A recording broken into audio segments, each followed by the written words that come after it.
This episode of Ouzo Talk is brought to you by Meet the Greek. From the traditional souvlaki and kodosouvli to seafood, house-made dips and delicious variations on the classics, Meet the Greek is the perfect place to get a true taste of Greece. Visit meetthegreek.com.au or call 02 9597 5062 to make a booking. Meet the Greek, proud sponsors of the Ouzo Talk podcast.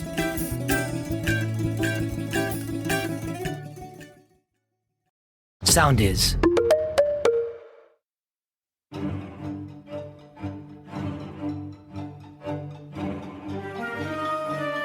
When the Greek army finally fell to Axis forces in April 1941, many believed that Greece's role in World War II had come to an end. But the fall of Greece was only the beginning of one of Europe's most remarkable resistance stories. Across the Greek mountains, villages and islands, a nation now under occupation refused to surrender, with ordinary Greeks like farmers, students, priests, women, and former soldiers banding together to fight back against German, Italian, and Bulgarian forces. They blew up bridges and railways, sheltered Allied soldiers, and waged guerrilla war from the rugged terrain that only they knew so well. This resistance was as complex as it was courageous. Rival warring groups emerged, most famously ELAS, the communist-led army, and EDES, its nationalist counterpart, whose uneasy alliance would later erupt into a bitter civil conflict. But in those dark years between 1941 and 1944, the Greek resistance became a symbol of defiance and hope, reminding the world that even in occupation, Greece could not be conquered.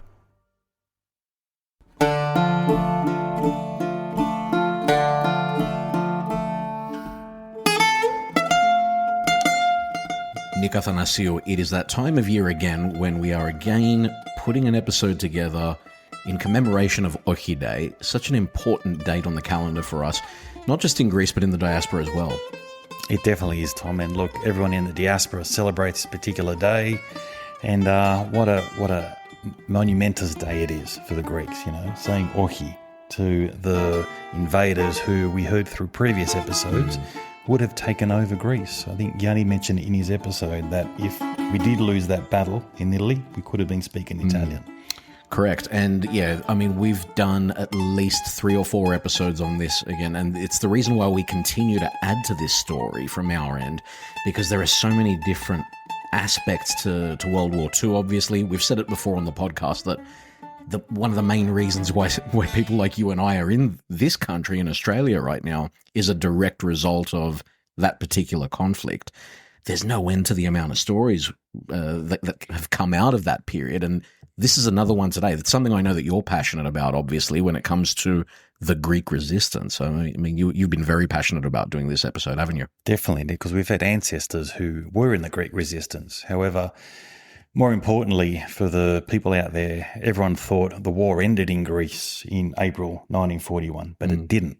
And this is the stories now we continue on from April 1941 to 1944. So this is a story that not many people know about. We know about it at high level, but look, we've got a great expert in the house, I guess, that can tell us all about it in a bit more detail. Hopefully we're going to learn something out of this that we didn't know. Definitely. And you would have heard a little bit in the intro, a little bit of a teaser from the beginning of this episode. But look, great segue. Let's introduce our guest, because our guest today is a leading historian whose work pulls back the curtain on some of the most turbulent and formative decades of modern European history.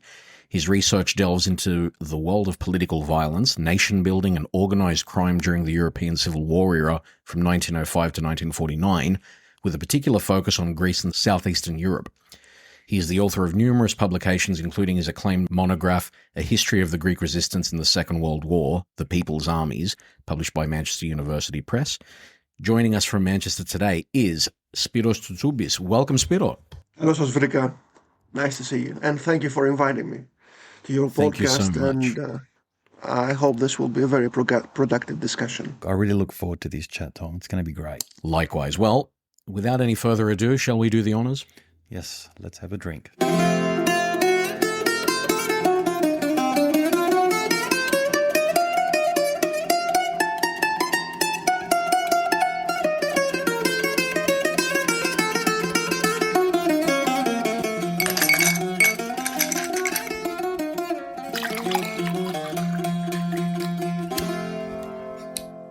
Siniyamas. Stylianos.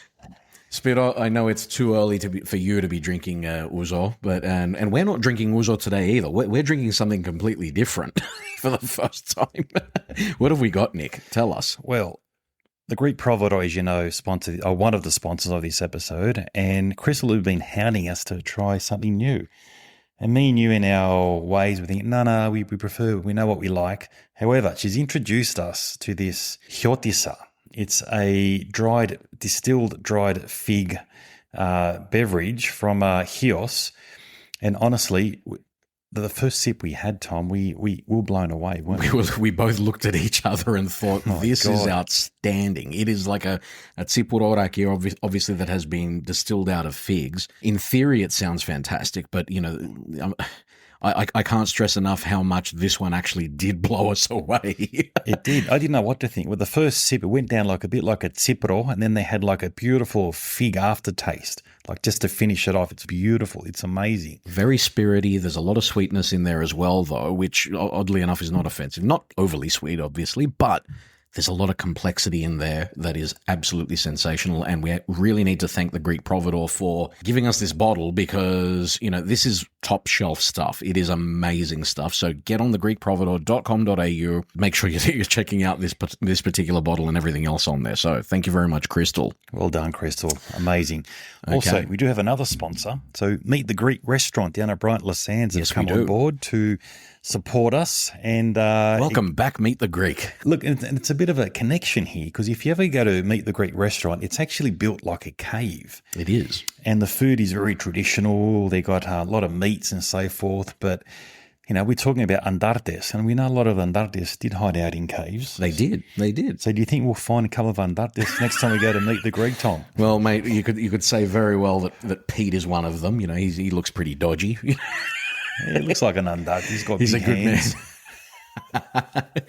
Mate, to the whole Mugios family, thank you so much for getting behind Ouzo Talk. We love you guys. You guys are a huge part of the community down here at Brighton. Thank you to our sponsors. Now, let's get into the meat of it because, again, we are here to talk about the Greek resistance. Now, Spiro, I might just start. If you could just tell us a little bit about your background to sort of give everyone a flavour of, number one, where you're from, but obviously where your passion for this topic comes from as well. Originally, I'm from Epirus. So my father comes from the area of Thesprotia, Igoumenitsa, and my mother is from a small village in the province of Ioannina. It's called Pramanda.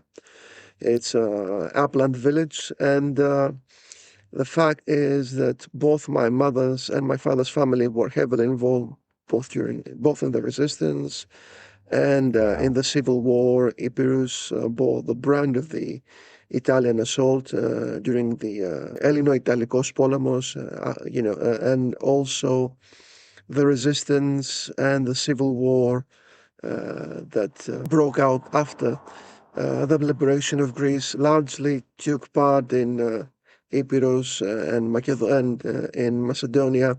So stories about the resistance, about the Civil War, about the invasion, about suffering, about loss, they were very common in my family, not just in my family, among all families that live locally in the area that I grew up.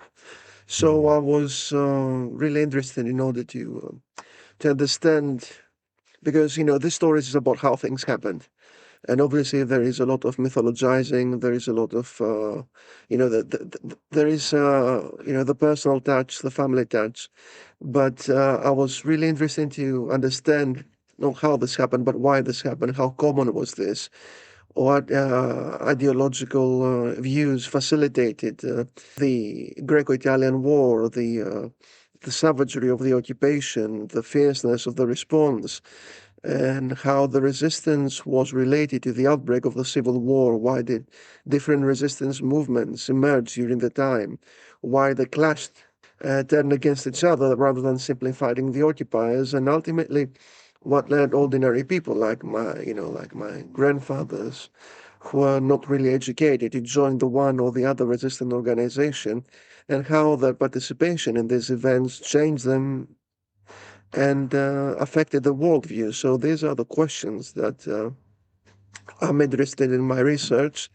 And I think they're pretty important because if we look at today, One thing that is interesting in the history of the resistance and the civil war is how even contemporary Greek politics, Greek culture, both in the mainland, both in the Greek metropolis and in the diaspora, is still being shaped by the events of the resistance and the civil war, and how deeply kind of these events are still being experienced, not just by the generation that was there at the time.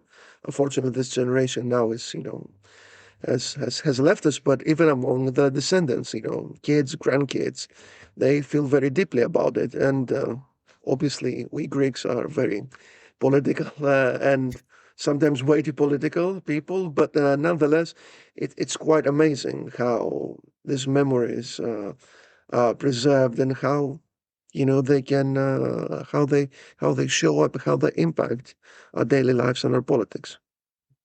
Well, you mentioned there briefly about the mythologizing about these stories. How difficult is it to separate the mythology from what the reality actually is? The mythologizing of this period is not just due to people misremembering, or just people wanting to make their family sound good, or just kind of exalting the position or the participation.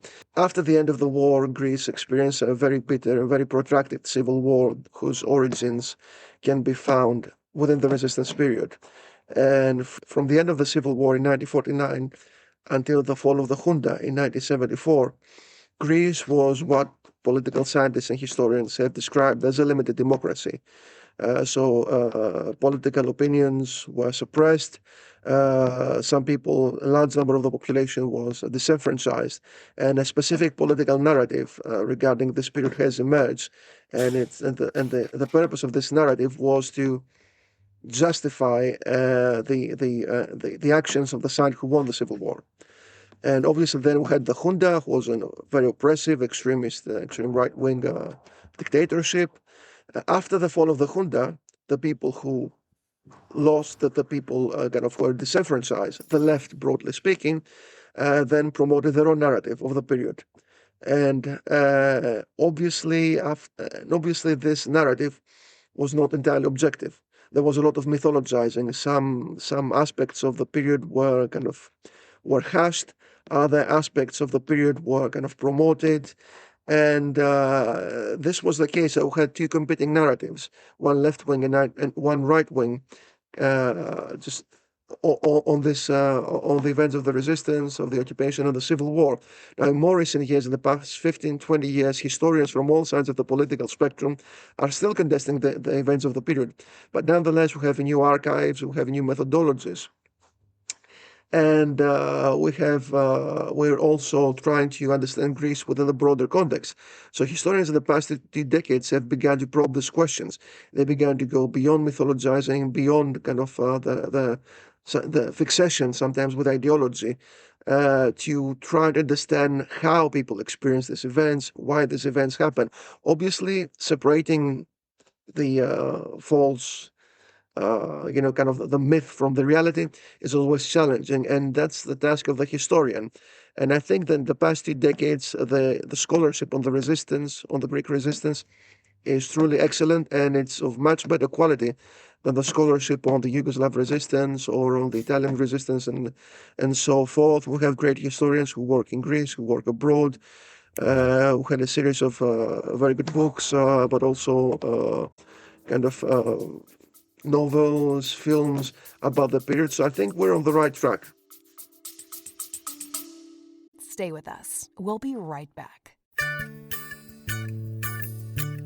We're foodies at heart at Ouzo Talk, which is why we love the Greek providor. Get a real taste of the very best produce that Greece has to offer. From olive oils and delicious artisan sweets, to earthy herbs, memorable wines, warming spirits, and more. All made by passionate, independent farmers and producers from across Greece. So whether you're looking to fill your pantry or buy a special gift for a loved one, the Greek Providor has you covered. Visit thegreekprovidor.com.au today and bring Greece home.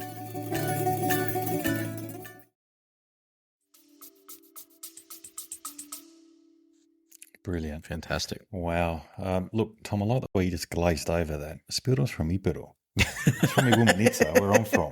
Hey? I know you're very happy about that. We did talk quality, didn't we? We did. We got restaurants, we got beverages, now we've got quality guests. We've got quality pirotes in the room. Yeah, we do. That's it. Well, I just had to start that off. Look, Spyro, brilliant introduction. However, I just want to take it right back to the beginning. I guess for our listeners who might not be familiar, can you start by painting us a picture of what Greece looked like at the time of the Axis occupation? In the period that preceded the Axis occupation in 1936, we have the advent of General Ioannis Metaxas dictatorship. So in the eve of when Greece was invaded by the Italians, Greece was not a democracy. It was a dictatorship where political rights and political opinions were suppressed, and where left-wingers, liberals, Republicans were persecuted by regime that was authoritarian, and that it had even some fascist elements. For instance, the Metaxas regime had a Metaxas youth, a youth organization that was quite close to the Balilla, which was the Italian fascist youth. Nonetheless, Greece was on the British sphere of influence, and even though Metaxas was an authoritarian, at the end of the day, he knew which side his bread was buttered. He was also a nationalist. So coming to terms with the Italians, or accepting the possibility of an Italian occupation and the dismemberment of the country, was obviously not an option. So Metaxas was able to rally the entirety of the nation behind him. Even people, just to give an example, even people like who were in prison then, Republicans or communists, they offered the services, they offered to volunteer in the army to fight. So when the Italians invaded Greece, we had a mass mobilization, and we have the majority of the people back in the regime for patriotic reasons, not just for political reasons. But everybody was behind Metaxas. Nonetheless, there was a big asymmetry. The Greeks obviously managed to push back the Italians, to push them back into Albania, but there was very limited help from the Allied side. The British did provide some help, but it was mostly Dominion troops, New Zealanders and Australians, who fought with the Greeks. But ultimately, it was too little and too late. The British could not really spare any troops at the moment. They were more worried about what was going on in Britain, what was going on in the Middle East, in Egypt. That was a priority, not Greece. So in April 1941, Greece finally capitulated to the Axis, and the capitulation, the catalyst for this capitulation was the German invasion. So Hitler was afraid of the loss of prestige. He was also preparing for the invasion of the Soviet Union, and he didn't want it to have a thorn in his back. So in 1941, the Germans invade. They're met with resistance at the border, obviously, but they're able to overcome it. Crete is the last bastion of resistance. We have the Battle of Crete, where Dominion troops played a massive role, but ultimately the Greek army, the Greek state could not withstand the onslaught of the Axis. So they're forced to capitulate. The government and the king flee into the Middle East and settled in Egypt. So we have a government in exile, and by the spring and the summer of 1941, Greece is under Axis occupation. The country is being divided into three parts: Bulgarian zone of occupation, German zone of occupation, and Italian zone of occupation. We have a collaborationist government of General Tsoutsoumpis, and the occupation begins in earnest. So when did the Greek resistance movement begin to form and start to have a presence in the occupation period? We can actually claim that the first stirrings of the resistance begin immediately after the occupation. We have, for instance, in the area of Kozani, also in East Central Macedonia, and primarily in Eastern Macedonia, and Thrace, we have the stirrings of resistance. The resistance begins in these areas, especially in Eastern Macedonia, because of the nature of the Bulgarian occupation. The German occupation and the Italian occupation have specific characteristics. They're interested in extracting as many resources as possible, keeping the population subdued. Now, the Italians had some nationalist aspirations, like potentially taking bits and pieces of the Ionian Islands or of Epirus and placing them either under Italian kind of ownership or handing them over to the Albanians. Nonetheless, the Bulgarians had very different aspirations. In the Bulgarian zone of occupation, the purpose was to ethnically cleanse the Greek population, to, for lack of a better word, to Bulgarianize and make the area a part of a greater Bulgarian state. So the persecution of the Greeks begins immediately, but not just of the Greeks, but also of the Muslim population, of the Romani population, because this was a kind of an ethnically mixed area. So we have the first reactions begin in Eastern Macedonia, in the area of Drama and its environs, and it's being suppressed with profound brutality by the Bulgarians.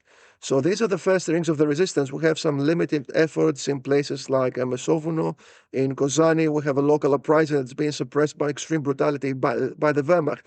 And the fact is that these very early stirrings of resistance, they send a message to Athens, but they also send a message to the people who are contemplating resistance, that this unorganized, spontaneous kind of uprisings, they're too early.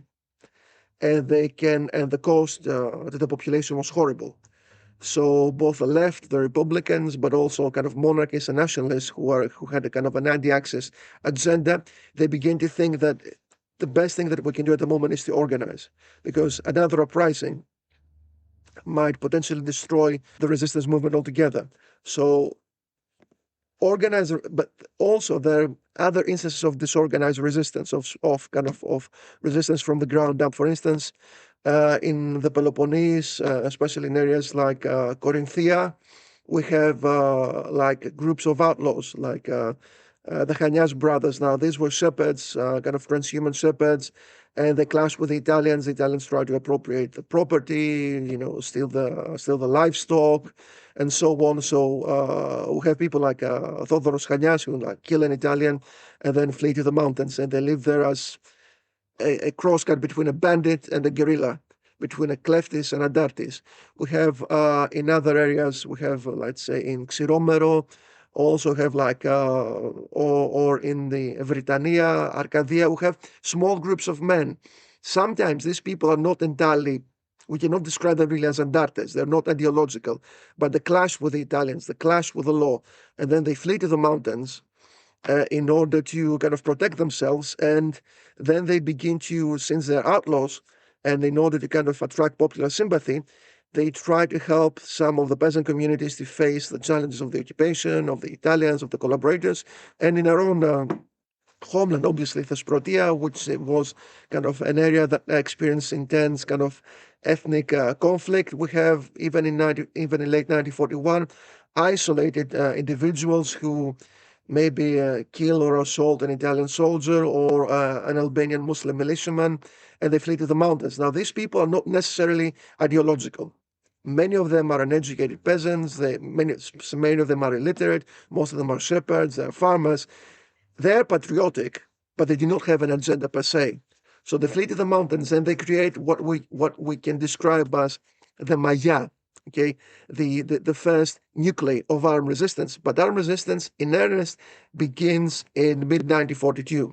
And the pivotal moment for this is the creation of the Ethnico Apelευθερωτικό Μέτωπο, the National Liberation Front, or EAM. This is an organization that is created primarily through the activities and the help of the Greek Communist Party, of the left-wing Republicans. So this is a left-wing organization whose roots are in urban centers, in the big cities, in Athens, in Thessaloniki. And they create the political foundation. And during the same period, we have the creation of also EDES, which is kind of a Republican, more nationalistic, more conservative organization. So by mid-1942, we have in the big cities the formation of these two big organizations, but even other smaller ones. These are like political groups. So they serve as the political backbone of the resistance. And it is later, primarily in the autumn and in the winter of 1942, that we have the creation of the first kind of organized resistance groups, both in Epirus, in Roumeli, and more generally in mainland Greece. You've answered a lot of the questions that we were going to ask there, Spyro, but one of the things that I really want to understand, obviously there was a need to have these resistance groups. Do you believe that these resistance groups were fueled more by or reached new heights because of the level of brutality that existed on the ground? Or do you believe it would always have gotten to that stage irrespective, purely because of that sense of nationalism? I think this is a very interesting question, and the answer is going to be a bit complex. So, in 1942, during the height of the occupation, it was the cities that really bore the brand of the Axis occupation. In the winter of 1941, 1942, we have a famine erupting. And the famine centers mostly in Athens, to a lesser degree in Thessaloniki, and to some of the Aegean islands. The famine is being prompted by the looting of the country's resources, by the Germans primarily, by the division of the country into separate spheres of influence, which made kind of moving produce and traveling and moving like people from one part of the country to the other, and also by the British blockade. So this creates a perfect storm. So tens of thousands of people die in Athens. They die in the streets. It is a horrible, horrible famine.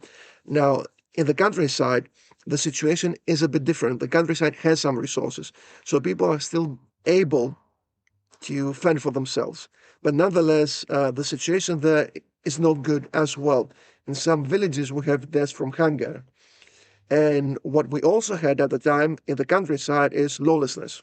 Like people who are hungry, who are brutalized, and there is, weapons are lying all around, so it's very easy to get a firearm illegally. So we have groups of bandits emerging all across the countryside. So the situation is really chaotic. There is hunger in the cities, famine in the cities, there is hunger in the countryside, there is lawlessness, there is banditry. People do not believe in the promises of the collaborationist government. Also, the Italian troops and the German troops behave in an oppressive way. The Bulgarian troops behave abysmally. So there is kind of a substratum there is a sense that something must be done. But on the other hand, organizing the resistance, it is not easy. Recruiting, coordinating, providing food, providing supplies, it is a big challenge. So there are people who are positively predisposed towards this. But on the other hand, what you should remember is that Greece, it used to be a very different country then. It's a very different country now. The majority of people live in the mountains. If we think about Labanitsa, right? They never saw an Italian soldier there until 1943. They're isolated, they were in the mountains, they were very poor, they were rebellious, but they could not feel the occupation, they could not see the occupier per se. So it really sets off the resistance is the creation of these political organizations in the cities.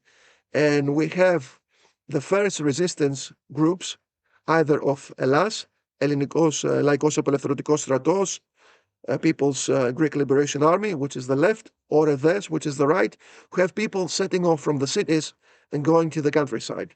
And there they recruit, and then they begin to organize resistance. And they go to the countryside and they tell them, you know what, we have this political organization, there is oppression, there is hunger, there is famine, there is dispossession, and we're here to help you. But remember, this is not very easy, because you have 10 men, let's say, entering a village, Greek flag flying, rebel songs, and so on. But the peasants who live there, the people there, they see, who are these people? Can we trust them? Are they Italian agents? Are they kind of generally do they really want to help us? Are they spies? Are they communists? Are they Republicans? Are they monarchists? What do they believe in? So it's very difficult to organize the resistance, to get the people to help them. So the resistance, what do? They think that, there are two ways to induce them to help us. The first way is to make them really scared. But fear doesn't always work. So some of the first resistance organizations, what do? They go around the villages and they say, who collaborated with the Italians? Who is a bandit? Who is a thief? Who is giving you trouble? And the peasants, the people said, this man or this woman. And the guerrilla sees them, they beat them or they execute them. Now, in doing this, they do a favor to the farmers, the peasants, but they also signpost something else. You know what? We have the guns, we are armed, we are dangerous. So it's in your best interest to follow us. But on the other hand, the resistance offers some things to the people. Okay, they take out the collaborationists. Also, as I said, the countryside was very lawless. So the guerrillas begin to hunt down the bandits, the outlaws, the thieves. They protect the peasants from the expeditions of the Italian soldiers who were, thieving magpies, because the Italian army was not very well provisioned. The Italians went to the countryside and they steal everything. The Italians also engaged in a lot of sexual violence. It's going to be a dirty proverb, but the Italians used to say, "Echi cabana, echi putana." So I'm sorry about the words, but they wanted the villages and they were looking for women. Now, some of them they paid, some of them they raped. But bearing in mind that Greece in the 1940s was a very honor-based society, so the family honor, village honor, town honor was very important. So the guerrillas, they come to the countryside, and initially the adapters go to the countryside, and the people are not really sure, but they offer them some services. They offer them conflict resolution. They protect them from bandits. They protect the trade routes. Many of the villages, the only way to survive, again, let's say if you're from Kerkira, right? You're from Lefkimi and you have fish and olive oil, but you have no cheese, you have no meat. What do? You go to the mainland, to Thesprotia, and you sell your fish, you sell your olive oil, and you buy cheese. Or you buy kind of fasolia, you buy something, okay? So you have this economy that they traded with each other. You're from Labanitsa. In Labanitsa, you only have trees and sheep and nothing else. So you have to go to Igumenitsa to sell your cheese or to sell some meat and buy some olive oil or buy some oranges or something else. Now, these journeys were very perilous. There were bandits on the streets, and they made the lives of the peasants very, very difficult. So the guerrillas come in, they protect them from the bandits, they protect the trade routes, the smuggling routes, they protect the women, the children, they protect them from the marauding Italian soldiers. And then the peasants really begin to think, you know what, maybe these guerrillas, they look really shoddy with the big beards and they do not really wear uniforms. I think they'd be a bit savage. But on the other hand, they're Greeks like us and they can help us, they protect us. So this is a good thing. So the guerrillas then, by providing the services to the peasant population, to the civilian population, they begin to put roots. And then we have the gradual rise of the resistance movement. Because even in areas where the Italian occupation was not felt, the guerrillas could bring some very tangible benefits. And people think now, you know what? These people, the ELAS, might be communists, EDES might be Republicans, but they do some good for our communities. So we will back them. There's a lot to unpack there, isn't there? There is. So, look, you touched on the ELAS and EDES, and there was another group called ECA as well, I understand, EWKA as well. So they were a smaller group. So EDES was a guy called Napoleon Zervas that led the group. So I understand he was in Epiroti. Yes. And ELAS had Aris Velokiotis as well. So would the villagers who respected that because they're from the same community as well? That was a big deal. By the way, the real name of Aris Velokiotis is a nom de guerre. His real name was Thanasis Klaras, and they're also kind of distant relatives with Zervas. Because they're related. Yeah, because part of Clara's family actually came from the Suli area, and Zervas was from the Suli area, even though he grew up in Arta, also in Epirus. So they're kind of related. Distant relatives, but nonetheless relatives. So personal contacts were very important. Let's begin with Zervas. Okay, Zervas is from the area of Arta. His father was a tailor there. He had a tailor shop, but he was also very much involved in politics. Now, Zervas is a very interesting character. He began his career as a non-commissioned officer, and then he was promoted time and again for bravery. He was a very reckless man, but Zervas liked money too much, he liked women too much, and he liked gambling too much. So he was kind of I wouldn't say the Tony Soprano of the resistance, but he was a hard man, definitely. And Velokiotis was also a heavy drinker. He was a brawler. He was a communist, obviously, but he was also a very hard man. So Zervas begins from he sets off from Athens and he finds himself in Epirus. And first in the area of Valtos, in Etolokarnania, where he didn't have so many contacts. And the people in Valtos think, Zervas is not from our part, so what do you do with him? And then he flees to the uplands of Arta, in an area called Radovizi. And there he finds relatives, members of his extended family, acquaintances. And he tells them, you know what, I'm from Epirus. Okay, these people from Etolokarnania, they send me away, but I'm from your part. So I need your support. So this is very important. And Velokiotis he goes to Rumeli because he's from Rumeli. He's from the area of Lamia. And when he goes to, obviously, the mountains, he has this nom de guerre. He doesn't say I'm Thanasis Claras because he needs also to protect himself. He says, Amaris Veluchiotis, and Veluchi is a mountain in Britannia. So this sends kind of a message. Ares is the god of war.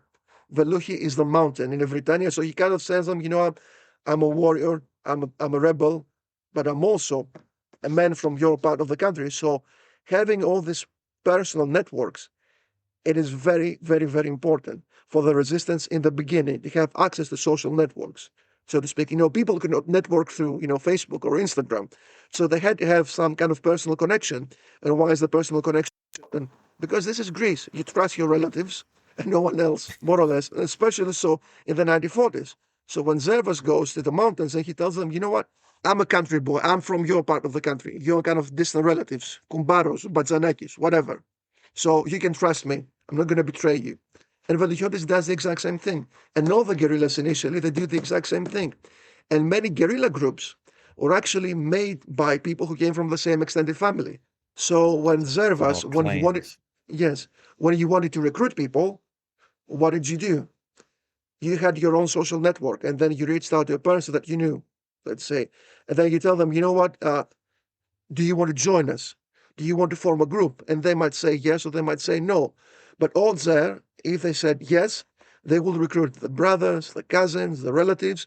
So many of the first guerrilla groups were very much like extended clans, extended families in arms. And especially if we look at Epirus, let's say in the area of Lakasouli, there was an entire family called Zikos, known as Ikolio Dimitrei. It was a big family, around 120 brothers, first and second cousins. So they joined others in mass, and they were known as Ikolio Dimitrei because of the name of the family. This is one example. Wow. So we had families, entire families, who joined the one side or the other. Usually not because they believe in a specific ideology, but because somebody called them to join them. So to give an example from my own research, I interviewed almost a decade ago, a man from the area of Lakasouli, which is in Epirus, and asked him, why did you join the resistance? Were you kind of a left-wing person? Said, no, I had a first cousin who was a teacher in Yanina. And he came to the village and he talked to us about EAM. And he told me, of course, he was my cousin.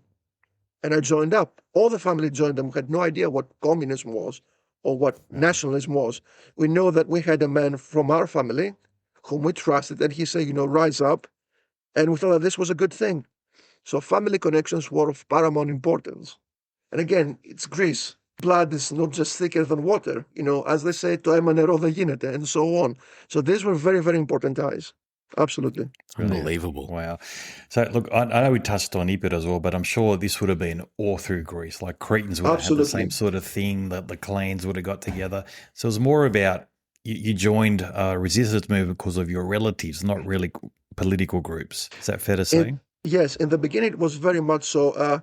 Now, extended family structures were more important in the edges of Greece, in what we call the akritikes periches. So this could be Crete, this could be Epirus, this could be Macedonia. So, for instance, in Crete, one of the kind of facilitators, one of the leaders with the resistance was Emmanuel Badouvas, who came from central Crete, the area of Heraklion. And the nucleus of his resistance group was his extended family. They're known as Badouvades, after the leader. So this happened all over Greece, but especially in the edges of the country, where you had people like, let's say, Sarakatsani, Vlachi, Arvanites, Pondi. These were kind of more rural groups, more tied to the land, tied to the clan, tied to the family. Whereas Greece further south was still, the clan, the family had a big importance, but things were changing a bit. Whereas in the north, in these provinces, or in the far south in Crete, things were a bit different.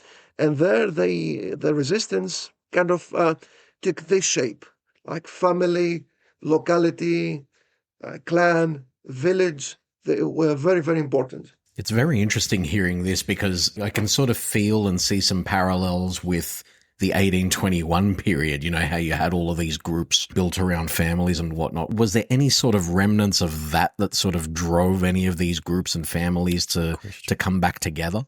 What should we remember is that Greece and Crete and Macedonia, Epirus, Thrace were only incorporated in the Greek state in 1912. Now, before they became a part of the Greek nation state, these areas experienced, the Macedonian struggle, all these irregular kind of conflicts, ethnic conflicts.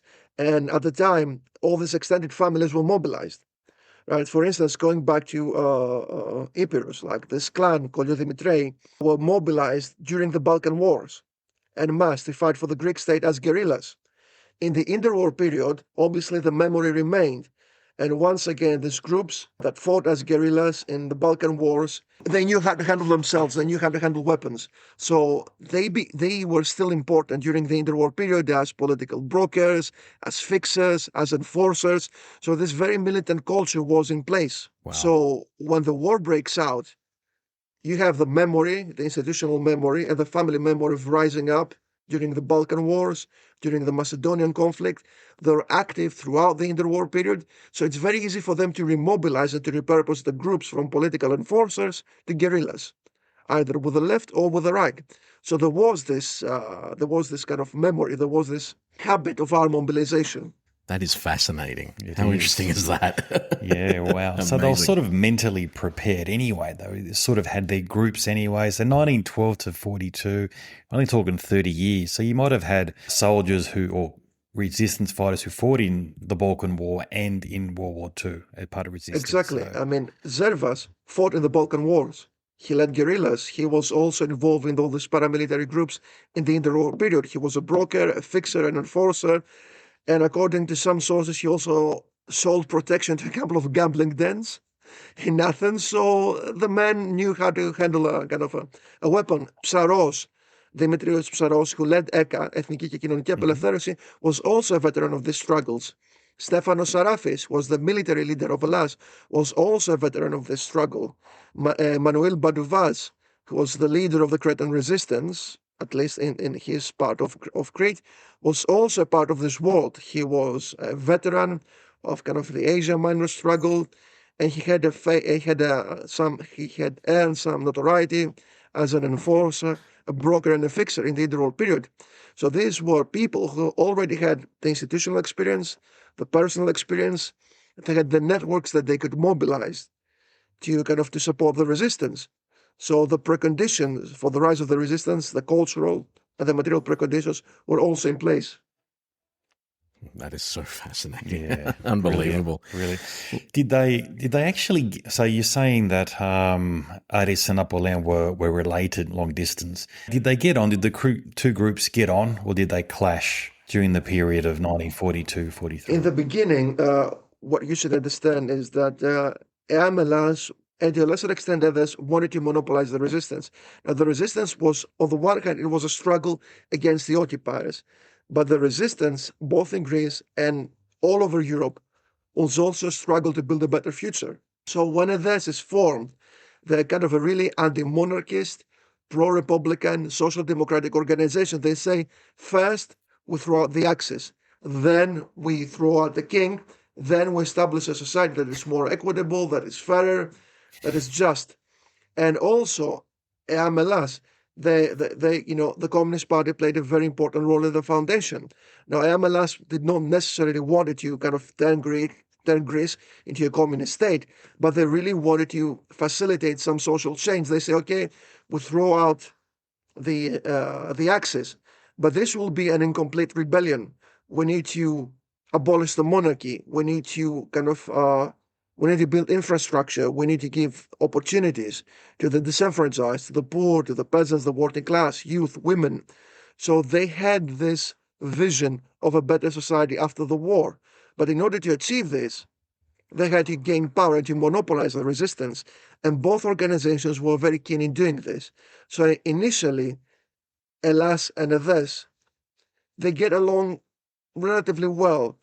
But from 1943 onwards, as the Allies advance against the Axis, the issue of post-war power, the issue of post-war politics begins to emerge, and things begin to change. Now, Zervas and Velchiotis, on a personal level, they did well. They were both drinkers, they were both men of war, they were both tough guys.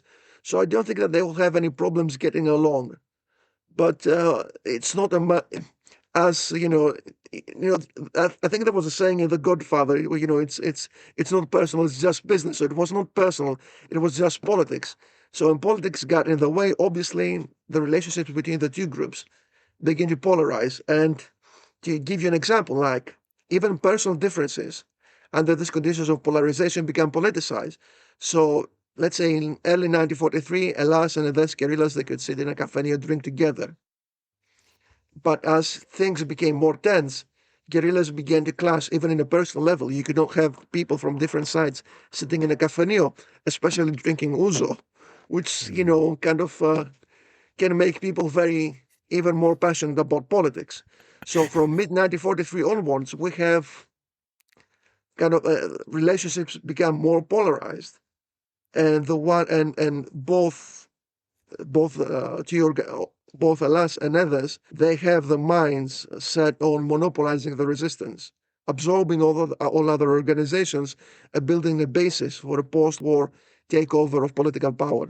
This vision that you spoke of, that both sides sort of had for a post-war Greece, where was that coming from? Was that something that had been decided on independently by the leaders of these groups, or were there direct lines of communication with the government in exile that said that this is the direction we want to go post-war, or were they just having their own visions for where they thought the country needed to go?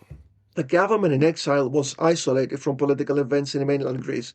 The government in exile was bitterly divided between republicans, between monarchists. The king obviously wanted to get his fiefdom back. The monarchists supported the restoration of the monarchy. The republicans were not that keen. But what was happening in Greece at the time? Now, this really shaped the events, because we have the collapse of the front, and we have a collaborationist government, the division of the country into separate zones of influence. Okay, the politicians, the established, the old politicians in Greece did very little organization. They didn't seize the lead and say to the people, you know what, we must resist. They didn't organize. So this created a vacuum. Like the collapse of the political order convinced people that the old political world is finished. They are not able to protect us. They were not able to prevent the Axis takeover. They're not able to do something essential to ameliorate all the suffering. So the old political world, the old political parties had been delegitimized among broad swaths of the population. And there was a demand. People thought, we're fighting the Axis. We're suffering. For what? Can we go back to the old, to the way that things were? No. Some change is required. We've shed our blood during the Greco-Italian War. We're suffering now. We must have something better after the war. And remember, there was a dictatorship, the Metaxas dictatorship that was established in 1936. Greece was a poor country, an impoverished country. Hundreds of thousands of Greeks immigrated to the United States, to Egypt, to Australia. So there was a lot of poverty, desperate poverty that became even worse during the occupation. So this feeling that the political change is required emanated from the ground up. And obviously you have intellectuals, the people in EDES, Comrade Spyros Tsoutsoumpis, who was the mastermind, the political mastermind of EDES, was a social democrat and a Republican. And he articulated these popular demands. So the program of EDES was political change, ousting the monarchy, creating a more inclusive polity, lessening the burden of the poor and of the disenfranchised. And obviously, ELAS, which was a left-wing party, had its own political vision of equitable distribution and redistribution of wealth, of political inclusiveness, of including women. Women had no right to vote in Greece, including youths, of kind of lessening the burden of the patriarchal control of society. Now, the men in Greece in the 1940s and the 1930s, they had the last word in the household. Women, children had very few rights. So this was also a big issue, that there was a huge amount of domestic violence. Just to give you an example, one way that the ELAS, there is a very interesting example, okay? So ELAS goes to a village in Eastern Macedonia. This village was, the inhabitants were mostly Pontic Greeks. Many of them were conservative and anti-communist. So they're trying to understand, how are you going to win the support? And all of a sudden a woman shows up and she says, the men are inside the cafeteria every evening and they're gambling. They work in the fields all day, and whatever they earn, they gamble away. We can't say anything to them. We don't have the right. We're scared. I mean, the man is the king of the household. You want our help? Do something for us. So the Andartes, they go to the cafeteria, they seize all the decks of cards, and they burn them. And they beat up the cafeteries. And they tell the men, respect your women folk, do not gamble, do not get drunk, do not use violence, or else. So, in a sense, the guerrillas were bringing, especially ELAS, they were bringing huge changes to society. And there was a demand from the ground up that we want something different after the war, not just in Greece, all over Europe. I've got to ask the question, though, like with that particular story, did that come from a place of hating misogyny, or was it an area of opportunity to say, well, this is how we're going to bring the women on side and whatnot? You know, was primarily, it was an area of opportunity, but some of the more kind of politically radical, political advanced people, they believe in that. And do not forget that women had an essential role in the resistance. Okay, women collected food. Women work as, the nurses. Women hid the guerrillas and the resistance fighters when they were pursued by the Germans. Women, when the menfolk went to the mountain to fight, who was kind of growing the crops, who was taking care of the livestock, who was taking care of the household? Women. So women had a really essential role. And since they were doing this, they said, you know what? Look at what we do on a day-to-day basis. We're not beasts of burden. We want something better for the future. And of course, ELAS really believed that women should have a better future in Greece. And they also began to form their own women organizations and youth organizations. This was very important also sources for political mobilization. They had to use them. So definitely there was this demand from the ground up that we want a better life. We cannot go on living like this. And look, we're offering our hearts, our souls, our blood, our labor, our toil to the resistance. Should we keep on going? Should we keep on living like we used to? And the answer was no. Yeah, brilliant. Amazing. Well done. Great stories. I want to go back to some of the raids that the resistance people did that was successful. I guess the most common one we can start off with is the Gorgopotamos raid. Operation Harling. Yeah, which was, they managed to get both resistance groups to work together. Do you want to run us through that? Just give us a high level of what it was and why was it so successful? Operation Harling is one of the myths of the resistance. It was actually successful, but it was inconsequential. What happens is that the British, they tried to organize resistance all across Europe. Churchill, the British, the Soviets have not ended the war in earnest. And then the Germans advanced within the Soviet Union. The Allies are losing ground in Egypt, in the Middle East. The Americans have not joined the war effort yet. So the British are thinking, what should we do? What is our best bet? And Churchill comes up with this idea of building this organization of the Special Operations Executive that will operate behind the lines, steer unrest, cause trouble for the Germans, and thus pave the way for a British Allied return to the European mainland. And this was one of Churchill's many fantasies. But nonetheless, the British had few other options at the time. So Operation Harling is the British sent a group of special operation executives, operatives in Greece. Some of them were British, but most of them were New Zealanders. There were a couple of Cypriots as well, and a lone Indian guy who later became a high-ranking officer in the Indian Army. So they sent them there, and the purpose is, at the time, Rommel was advancing in Northern Africa. So they say, we must cut the lines of supply. So what's the best way to do? Sabotage some bridges. And Gorgopotamos seemed like an ideal location. The problem is that the British know squat about what was going on in Greece at the time. So they parachute some people at the wrong place. They're being saved, in the last instance, by a guy who was a shepherd who comes across them, and he was an immigrant in the US. He has some command of the English language, so he guides them, and he takes them to the resistance leaders, both of ELAS and of EDES. And the British really want this operation to happen, so they push ELAS, Veloutiotes and Zerves to come together and sabotage this bridge. So the sabotage, on the one hand, is effective, but when the sabotage was actually carrying out, the Battle of El Alamein has happened, and the Allies have begun to push the Germans back to Libya. So in the greater scheme of things, it was not effective. Gorgopotamos became popular for three reasons. It was one of the few operations where ELAS and EDES cooperated. The British are very good in marketing things. They're not very good in fixing or making things anymore, but service industry, kind of they're the king. So, we did this. And obviously some of the people who took part in the Gorgopotamos operation were later on when he became high-ranking officers in the British Army, or they became very kind of prolific politicians. So this was kind of the ideal operation. It was tied to the broader kind of war effort. The two parties have come together, but at the greater scheme of things, it was completely consequential. And after the Gorgopotamos Bridge, dozens of people were executed as reprisals by the Italians. So that's the story. There were much more important operations, much more important battles that actually took place. And if we really want to see, because there's a big discussion, how effective was the resistance? Now, what we should bear in mind is that this is, I'm going to use very strong language, but this is a stupid question. Why would I say it's a fucking stupid question? Because the purpose of the guerrillas, any resistance movement, not just the Greek resistance movement, they know that they could never be of equal strength to the Wehrmacht.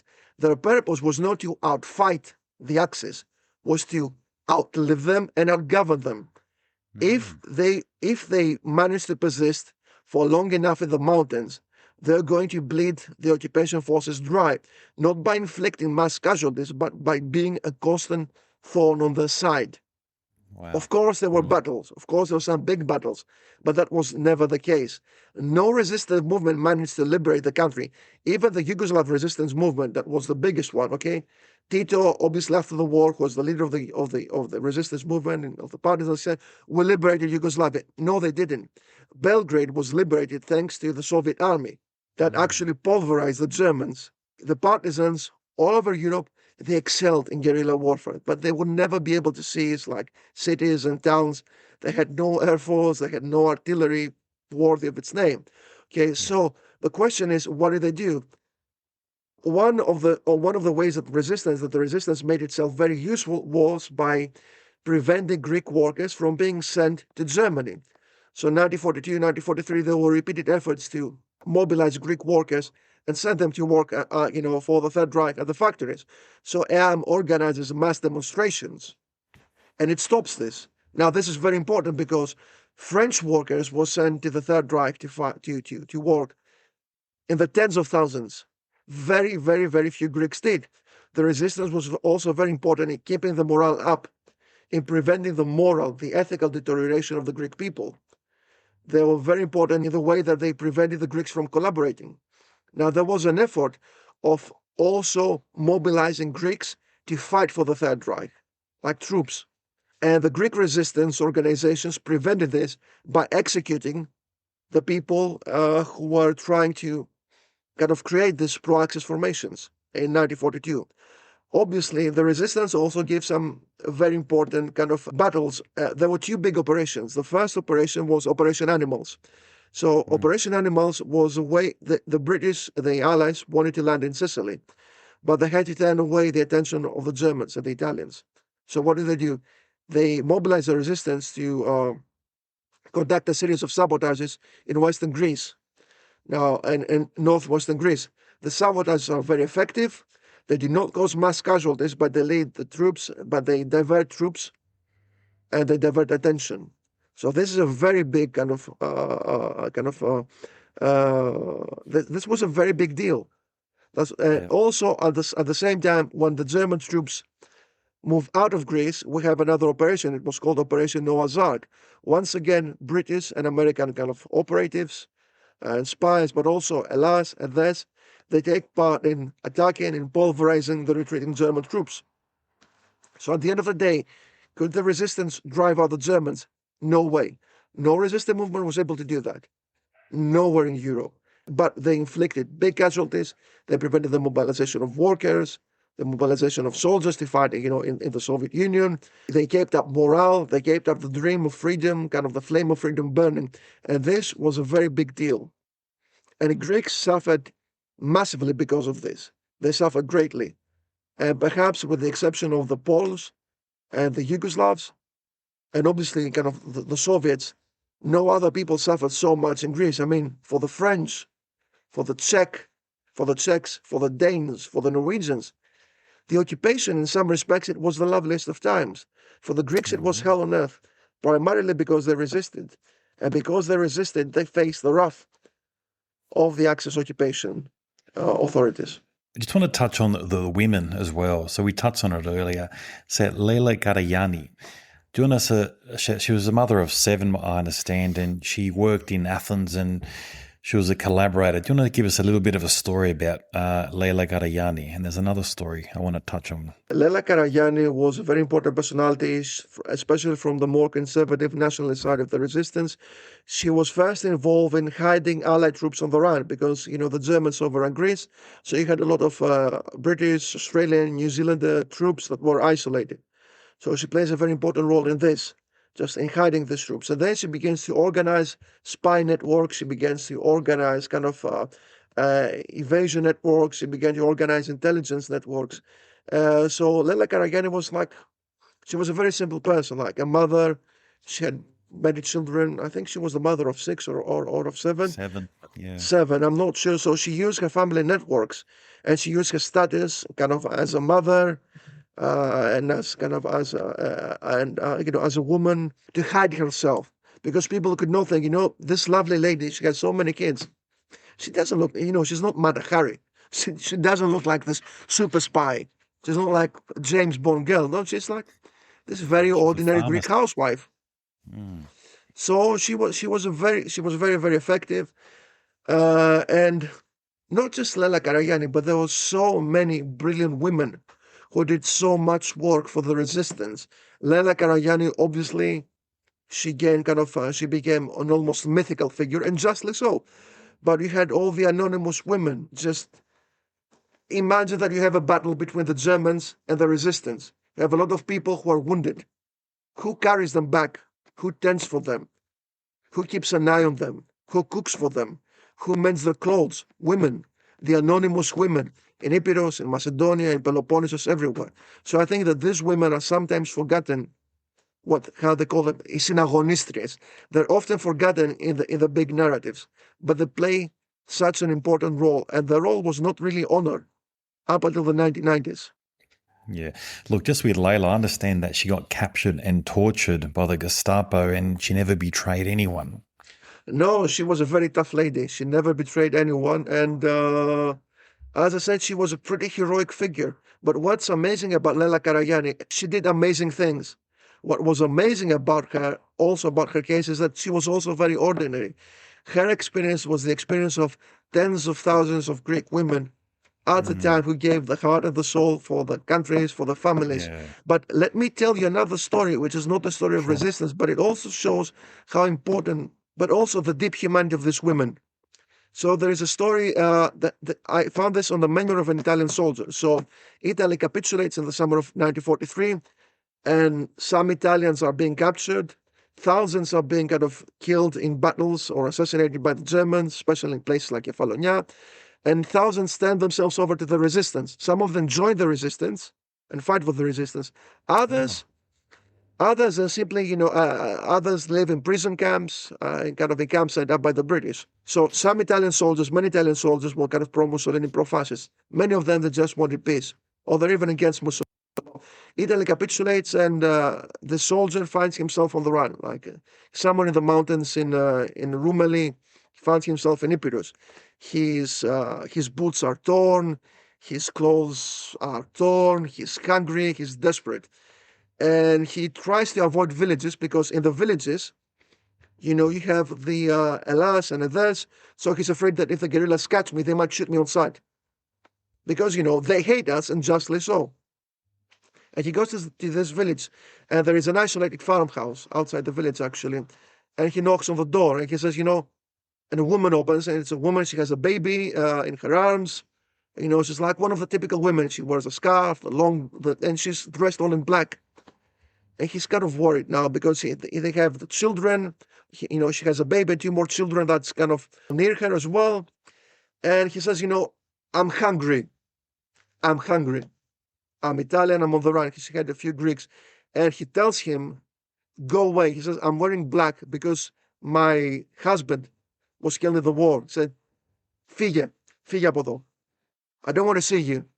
He tries to go away, but he's so exhausted that he collapses and he begins to cry. He writes at this moment, say, I begin to cry, not like babies cry, but like an animal. Like when animals are wounded, you do not cry, you weep, you mourn. And he said, the woman approaches me and two of the kids, and he says, you have a mother as well. Come in. I have nothing to give you. From this nothing you'll have food as well. Said, δεν έχω τίποτα να σου δώσω. Από αυτό το τίποτα θα φας και εσύ. So he takes him into the house. You know, they have some bobota, maize bread, which was very typical in the mountains then. And he helps this man he helps restore him to health. And then he says, now you should go away because I have no other food. I spare the food from my kids and I give them to you because you have a mother as well who might be expecting for you, you know, to go back to her. So this is kind of, for me, this Lela Karagianni was an amazing woman. But for me, this woman was equally amazing because she lost her husband. That woman was also supporting IAM. She supported the resistance. She supported the guerrillas. But she had such a deep sense of humanity that she actually helped one of the people who might have shot at or even killed her husband in the war. So this is quite remarkable at the time because people were brutalized, but they did not lose their humanity entirely. And isn't that such a great thing? It is. Look, I'm sure and I know hundreds of personal stories like that as well. And unfortunately, we don't know their names. And look, that's very well said, Spyro. But what is also interesting is the story of mobilization, because women, you know, the resistance needed manpower. EDES was more culturally conservative, so they did not mobilize women as guerrillas, but they mobilized women as nurses, as cooks, and so on. ELAS tried to mobilize women as guerrillas as well. And it's very interesting because society then was very, very, very conservative. There are some also interesting stories about the first kind of groups of women that were mobilized. I'm thinking of Maria Beku, which was, she came from Evia. She was a member of ELAS. She was one of the first women guerrillas in Greece and perhaps in Europe as well. And she said, you know, I had to be an adartissa, but I also had to be a chaperone. Because when we ask women to fight, the families were saying, what do you mean? I mean, this is unheard of. So he said, no, I'll go to the mountain and θα φυλάω εγώ τα κορίτσια. So when these women even went to fight, they have to observe all the rules of propriety that were integral to such a kind of a conservative kind of society as rural Greece.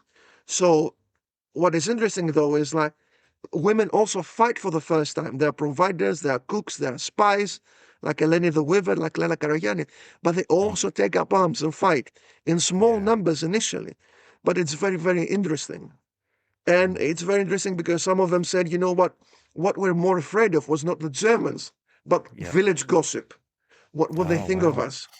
Would they think that we're like bad girls? Are they going to think that, you know, we go to the guerrillas, we go to the resistance to sleep around? And it was so they lived initially very segregated existence.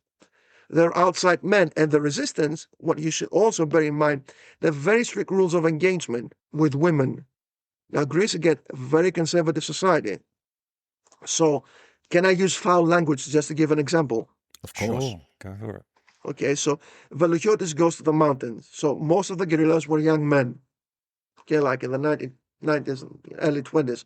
So Velouchiotis takes them and he gives them a kind of a prep talk. He says, you're not going to steal, you're not going to rob, you're not going to blackmail people.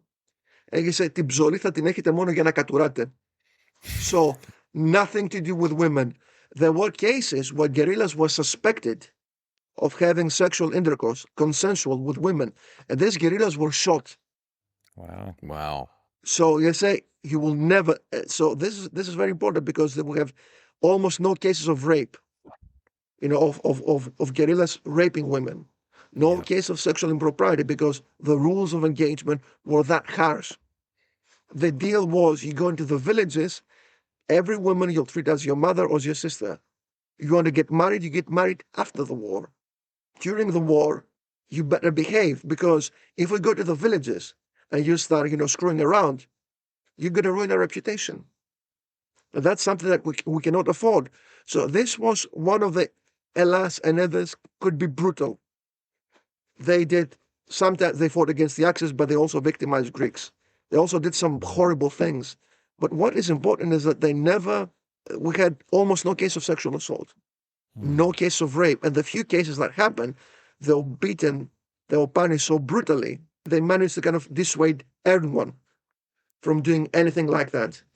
I mean, that's such an amazing aspect to this that, that's sort of not really spoken about, I guess. Are there any other examples that are sort of similar to that I mean, in wartime, unfortunately, anything goes. But are there any other examples of groups, particularly guerrilla groups, that would have that level of honor? I can't think of any off the top of my head that, No, it's most unusual because sexual violence was the rule among Soviet partisans. Rape was very, very common. But in Greece, it was the exact opposite. There is another example of this EDES commander called Alexandros Papadopoulos, who a peasant woman actually was assaulted by an EDES guerrilla.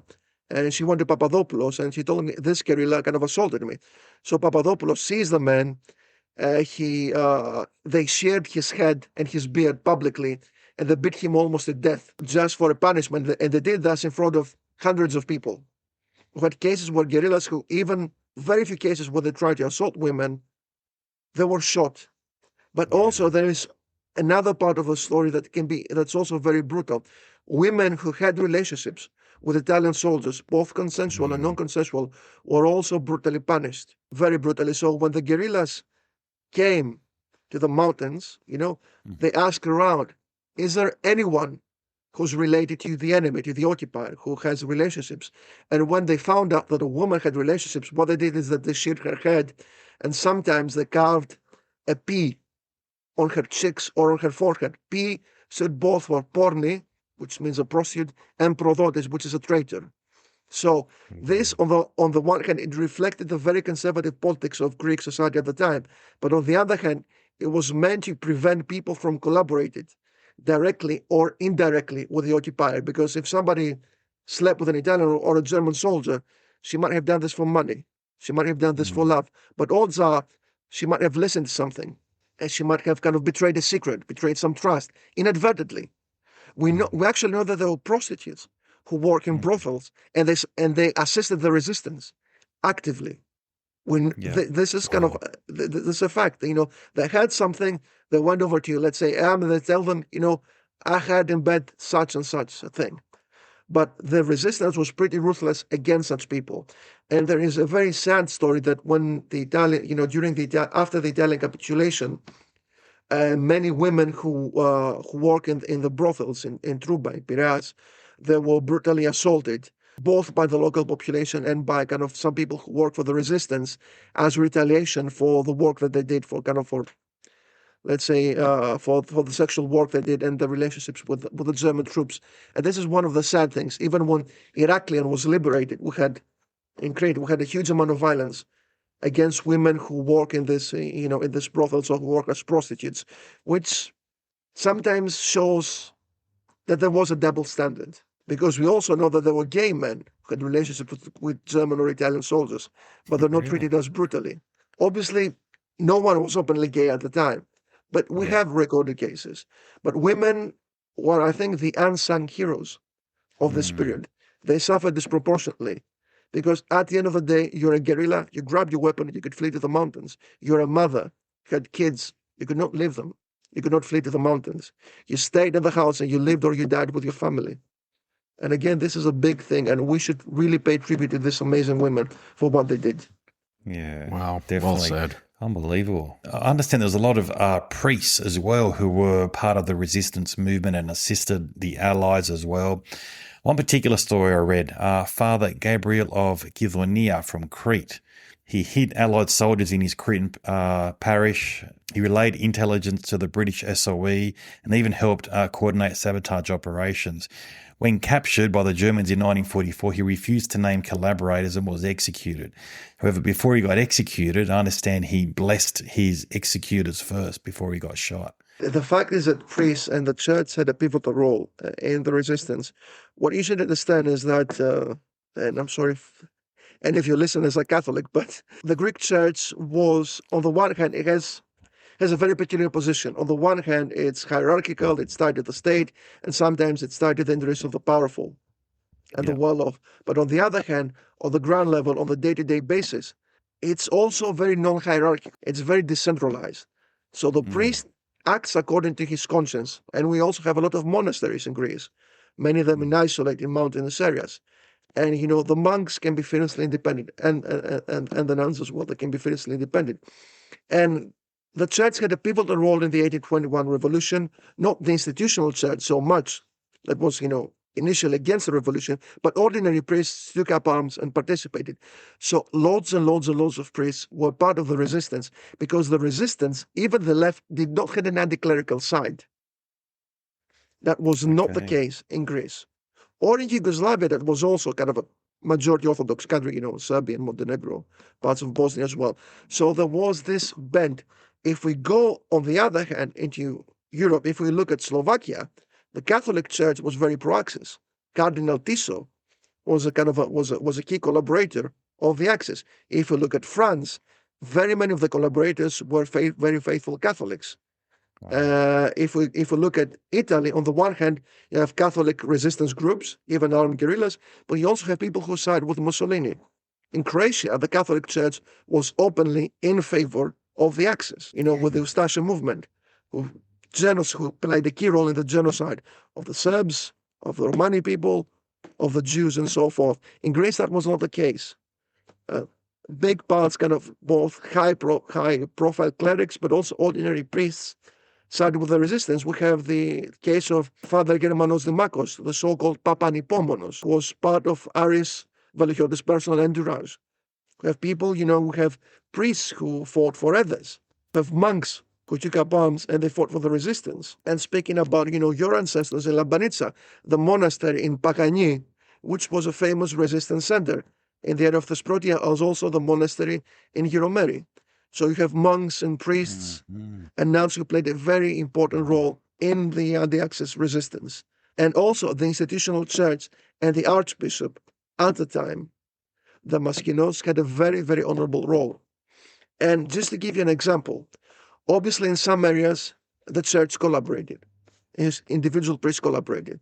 But let me give an example in Zakynthos. Now Zakynthos had a very small but thriving Jewish community. The bishop in Zakynthos, but also kind of the people who led Zakynthos, kind of the political class, was quite conservative at the time.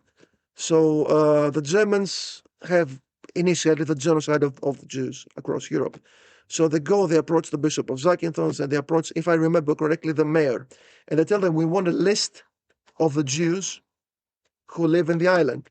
Now, Zakynthos is a very, very small place, has no big mountains like Kefalonia or Lefkada. It's very difficult to hide, yes. So next day, they return to the German this officer, and they give him a sheet of paper with two names, the name of the bishop and the name of the mayor. And they say, these are the names that we can give you. Now, bear in mind, the bishop was a very, very conservative man. He was not a philosemite. He had the traditional Orthodox views. The mayor as well, he was a very conservative man. But at the same time, they were patriotic, and they're human beings. And they thought, you know what? The people, these Jews who live in Zakynthos, they're not Christians, but they're compatriots. In the small sense, patriotes, from the same island, from the same street. Now, obviously, it didn't happen anywhere. For instance, in Corfu, the fate of the Jews was very different. But in some cases, and there the church and the local elites did not help, even though I am helped, to be fair. But in places like Zande, it shows kind of the importance of the church. The Maskinos, we have many clerics in Greece who hid resistors, also who provide fake baptism certificates to Jews on the run. So you have to prove that, I'm a Christian, I'm not Jewish, you cannot deport me, you cannot send me to the concentration camp. How can you do that? You get a baptismal certificate. So the church was very, very important in all these ways. And monasteries, kind of isolated churches and chapels, they became centers of resistance. Some of the first groups, actually resistant groups, in the Olympos area, in Western Macedonia, in Epirus, in Crete. Monasteries became kind of hiding places, the places where they stashed weapons and ammunition and the wounded. So it had an important role on a day-to-day basis, definitely. Isn't it amazing? So religious groups, political groups, gender, male, all united under this. And even a bullet to the head wouldn't stop them, you know? Yeah. And all united, obviously, by, the threat of, well, not really a threat anymore, but, united by the fact that, there is an occupation and putting all of those differences aside, even though we know that the next part of the story is that, much of this led to, to an internal civil war and a conflict there. But to sort of start wrapping it all up, Spyridon, we really appreciate the time that you've given us. In terms of putting the hat of the Axis on for a moment, what was the Axis powers thinking during this period about this resistance movement? Were they A, prepared for this sort of resistance? B, do you think that it was legacy-wise a success to some degree? And what is the ultimate legacy of this resistance? So the Axis, let's speak about primarily the Germans, but to a lesser extent the Italians. Now the Germans, the German Imperial Army, but also the Austro-Hungarian Army, because Austria and Germany were part of the Great Reich. They had this experience of waging counterinsurgency warfare during the First World War, especially in Eastern Europe and in the Balkans. So they already had a doctrine. The doctrine was turn everything to ash. So they were prepared. They knew that resistance might occur, and they had a doctrine in place. And the doctrine in place was the elimination of the civilian base of support of the resistance, the destruction of communities, mass executions. So that was the doctrine. For instance, initially, for every German soldier who was wounded, 10 Greeks would be shot. For every German soldier that was killed, 100 Greeks would be shot. There were variations, obviously, but they had one way of dealing with this: mass reprisals and mass brutality. And they saw the resistance, the Nazis, and the paranoid worldview. They saw any kind of resistance as part of this grand Judeo-Bolshevik conspiracy against the Aryan race, against the white race, because the Nazis were paranoid, racist, anti-Semites, white supremacists, and so on. So they saw any sign of the resistance to the rule. It was a direct existential threat, and it had to be subdued with the utmost severity. That's why we had massive casualties. And what you should remember, though, is that the Germans they burn down a village, they kill 10 people. And we think, okay, they burned the village and they killed 10 people. But they also loot all resources. People cannot live in the village anymore. So what do? They go and they live in caves and forests. Many of them, because they have no food available, they die from hunger. First the old, the infirm, and then the children. They die from disease. So the impact of German reprisals was staggering. And Germany never really paid for this. I mean, the Soviets definitely made them pay. They gave them hell when they invaded Germany, but the compensation for these brutalities, even until the day the German state refuses to give. And this is kind of an internal shame to Germany, an internal shame to our political class. I mean, some sort of compensation, because every time they come to Greece, they say, well, we're sorry. Well, you know what? Sorry is not enough. They should have proved this by doing, if not by paying what they owe to the country, by making a grand gesture, which they have never made and they will never make. So for me, institutional-wise, the German state has never really paid back. Instead, hundreds of thousands of Greeks live in Germany. They face racism in the 1960s and the 1970s, and even until recently, during with the Eurozone crisis. I'm not saying that the Greeks did everything well, but the attitude of the German political class, of the German press, was despicable, to say the least. So the Axis never really paid for this, both the Germans and the Italians, and the Bulgarians, of course. So the level of devastation experienced was immense. It was not just the people who were shot. It was the people who suffered, the people who lost relatives, the people who died from hunger, the people who died from exhaustion, the people who lived with permanent mental health issues. Because Greece, living in occupied Greece, was a state of constant fear and anxieties. Many people were never able to recover. Many people took their own lives. Many people were never able to resume the normal pattern and pace of life. So this was a horrid period. And we have this, we have, if you read the memoirs, if you read the data, if you go to the archives, you find this. So in terms of success, as I said before, It was not about casting away the Wehrmacht. It was not just about beating the Wehrmacht at their own game. It was impossible. I mean, there was a huge power asymmetry, but they managed to bleed the Wehrmacht dry. They managed to stop Greek workers, Greek soldiers fighting for the Third Reich in Germany, in the Soviet Union. They managed to kind of, in terms of morality, they stood up to this monstrosity, the monstrosity of Nazism and fascism. They prevented Greek society from deteriorating to this level. And also the military contribution, especially during Operation Animals, was really, really major. Without the contribution of the Greek resistance, the landings in Sicily would still have happened, but the Allies would have probably faced much stiffer resistance. And these sabotagers, the Greeks, paid very, very dearly. And also, in terms of morale, hundreds, if not thousands, of British soldiers, of New Zealanders, Australians, they were able to survive thanks to the Greeks, and many of the Greeks lost their lives.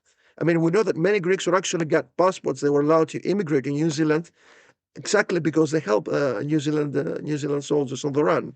We have this contribution as well. And at the end of the day, successful or unsuccessful, this was a life or death struggle. It was not just a political struggle. It was a struggle against the ultimate evil of Nazism, of fascism, of racism, of white supremacism. This is the struggle the resistance waged. And as human beings, the Greeks did the right thing. It didn't matter if they were not successful, but they did the right thing. It's like you're on the street, right? You're walking on the street, and you see some scumbag trying to assault a child or an old person or a woman. You try to intervene. It doesn't matter if you manage ultimately to prevent this or if you're victorious. What matters is that at this moment in time, you did the right thing. You did the moral thing. And this is what the resistance did ultimately. It did the right thing. And it was not easy to do it. Where did that come from, though? Is it just our philotimo? What do you think is the reason that Greece adopted that sort of stance? Mentality. It is a combination of both. It is the philotimo, the sense of honor. It is kind of a very deeply, I don't want to sound kind of overtly patriotic or overtly nationalist. I don't like this, but It's hard not to. There's a very deep sense of equality, of justice, of democracy. Greece developed in a synchronous way in comparison to the rest of Europe. We never had kind of an established monarchy, right? We never had kind of a ruling class, a nobility. Greek society was always very egalitarian, even if contemporary Greece is unfortunately a very unequal place.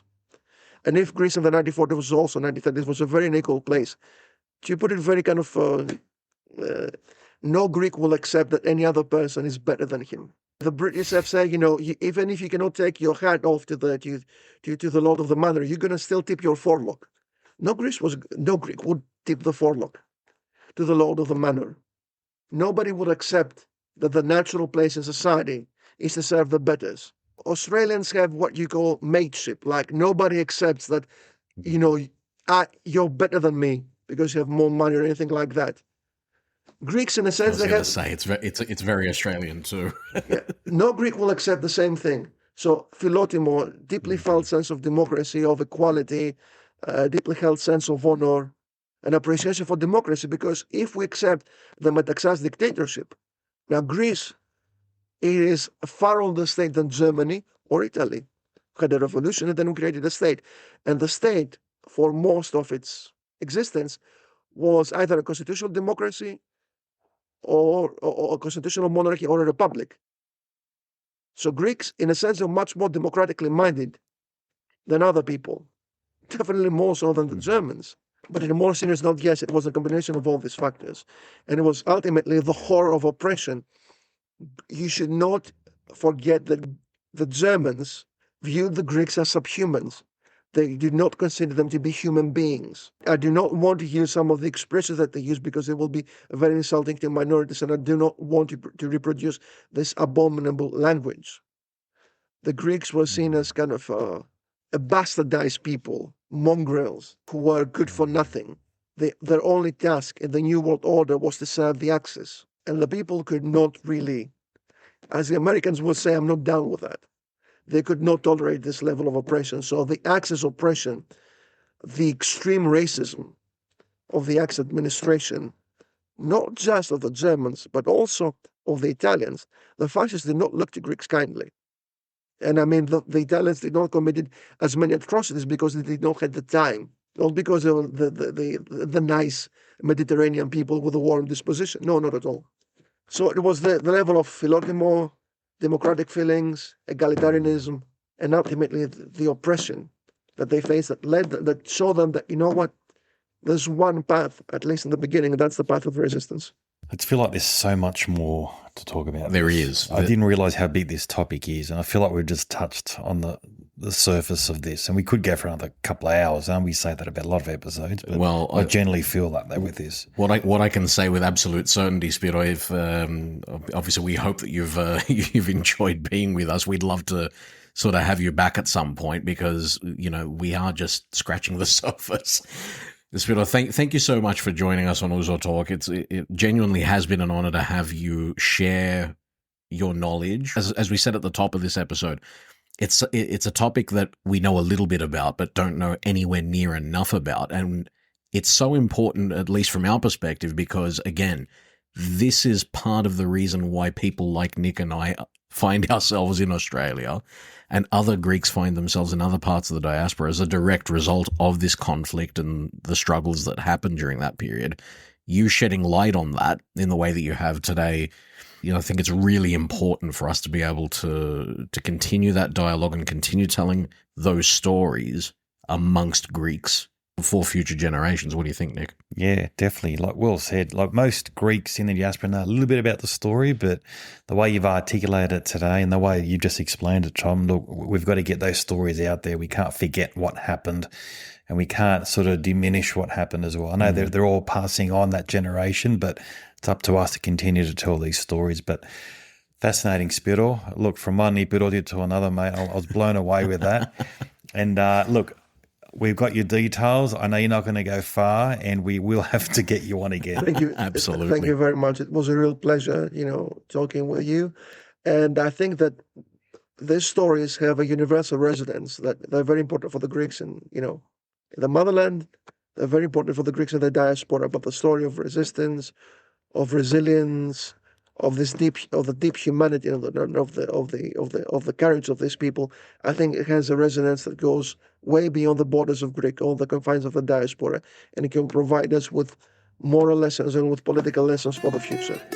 So thank you very much for having me. Well said. Thank you, Spiro. Well, ouzotalk@outlook.com is the email. Follow us on social media at Ouzo Talk and at Ouzo_talk on Instagram, also on YouTube.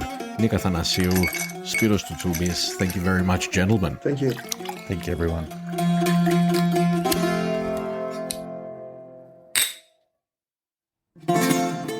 Ouzo Talk is produced, written and presented by Tom Skolarikas and Nick Athanasiou. Our theme music is written and played by Peter Apostolidis, with additional music from George Kalapidis and Bouzouki legend Thanasis Polikadriotis. Ακολουθήστε μας στο Soundees, στο Spotify, στο Apple Podcasts και στο Google Podcasts.